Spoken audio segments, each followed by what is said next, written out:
What's going on, guys?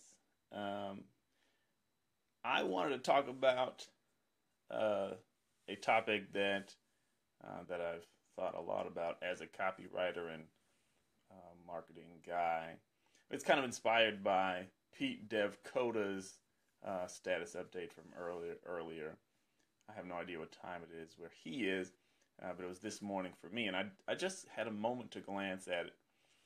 But what he said was people's attention spans are shorter than ever, but people still spend 90 minutes to 2 hours watching movies. So, maybe using entertainment is something that marketers need to think about.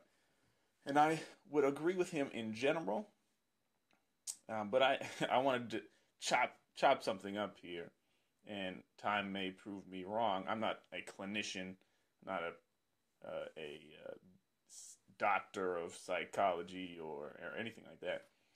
But I think people's attention span is not actually getting shorter.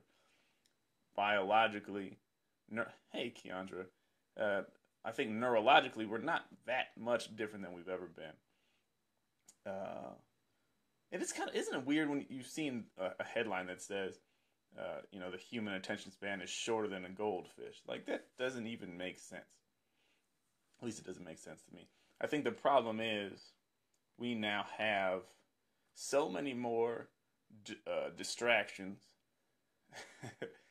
Oh, that's cool. And my wife also has a degree in psychology, so she might school me on this, but I think we just have so many distractions and so many things that we can focus on that we refuse to spend our time thinking about or looking at or listening to things that don't hold our interest and or are not obviously valuable to us.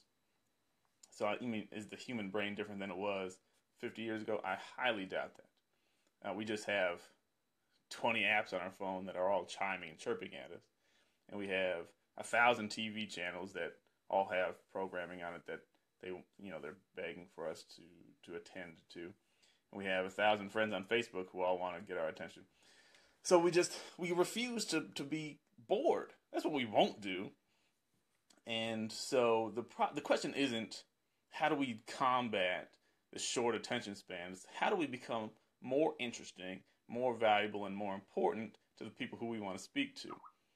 And so I have a couple of thoughts about that. I only have a few minutes because my kids are about to get off of the school bus and I'm going to be there to greet them. But so let me share a couple of things that come to mind for me. Number one is, I think I just mentioned it, but we need to talk about more important stuff. And important as is defined by our audience. What do they think is important? What do they want to hear about? What do they need to hear about? What are the challenges that they're facing that they really need solved and that they're looking to you to solve? So, we like to be clever. We like to talk about the things we like to talk about, and that's fine. Don't be surprised if people tune you out if it's not directly touching base with what they're thinking about or dealing with right now. Because Facebook is calling me, or email is calling me, or the school bus is outside is calling me. But if you're talking about something important to me, I have high blood pressure, and it's, I'm scared about dying from that. And you talk about that, and I believe that you can help me with that. That's something that I'll pay attention to. So we need to talk about stuff like that. Now, it's not always going to be serious stuff, but it does need to be stuff that's important and valuable in terms that matter to the audience.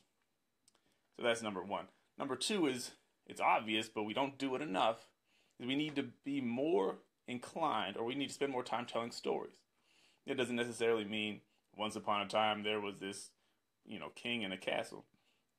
Share parts, or share stories from your life. Share experiences that you've had, conversations that you've had, and of course you have to tie them back to that important topic. But as we share these stories, people automatically they like to listen to stories, especially from people that they like.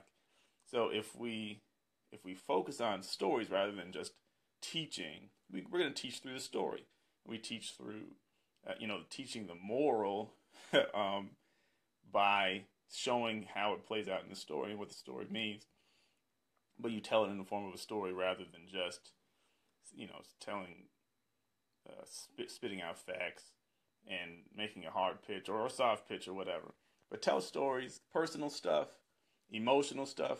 It could be your emotions, it could be somebody else's emotions that you're close to, and it could be something, designed to get emotional response from your listener. Also, visceral stuff, like if you could tell a story about just something that has impact on a gut impact on your reader.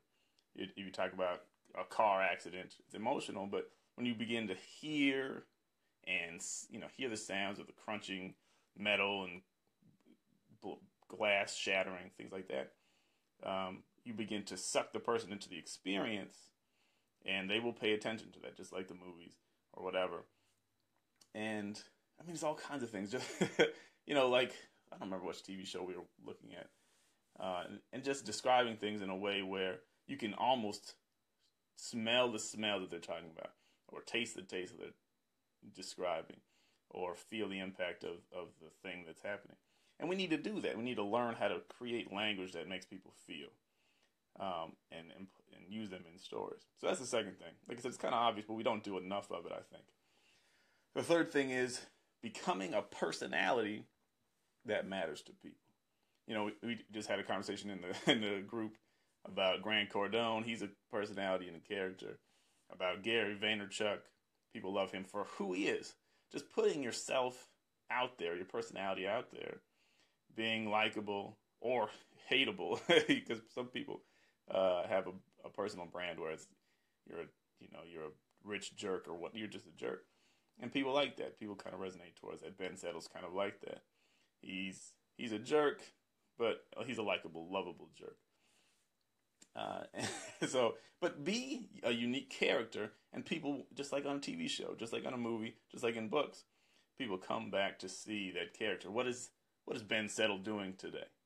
Or what is who's a character on TV? I don't know.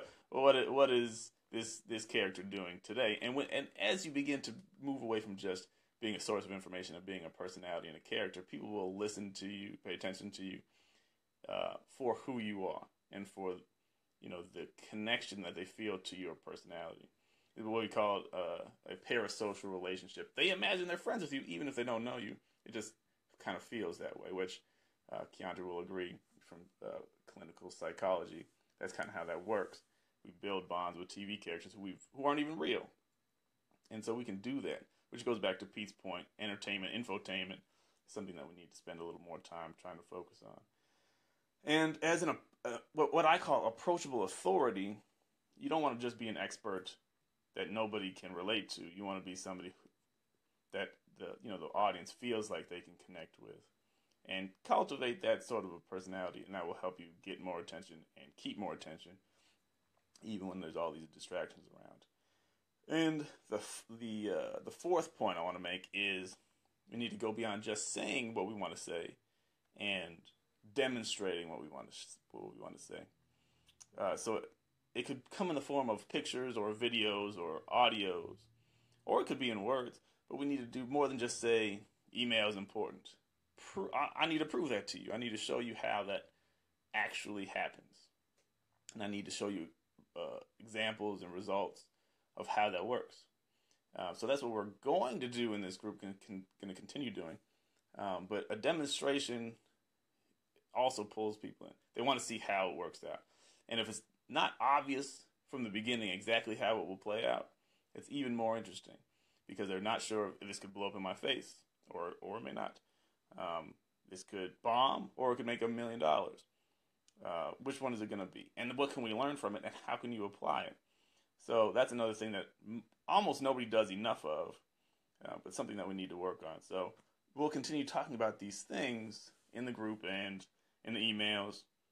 If you're signed up for the email list, email copybox daily, we're going to keep talking about these things. But I just wanted to bring that up because Pete OC dropped a really cool email. Pete DevCoder did a cool thing on Facebook, and so I'm kind of amped up this morning. And I just wanted to talk about these things.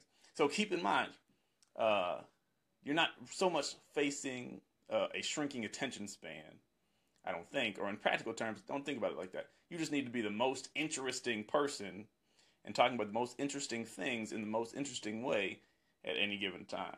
So don't worry about facing a brain that doesn't want to hear from you, but worry about being better at your game and better at presenting and packaging your message than your competitors. And it only takes a little bit of effort. Well, I shouldn't say that. It's underselling it. With a little bit of effort, you can outdo most of your competitors in terms of being interesting because they're not thinking about this. They're thinking people need to read it because I'm sending it. People need to listen because I'm saying it. And this is not true. So that's all I got for now. Thank you for hanging out with me, and I will see you in the group.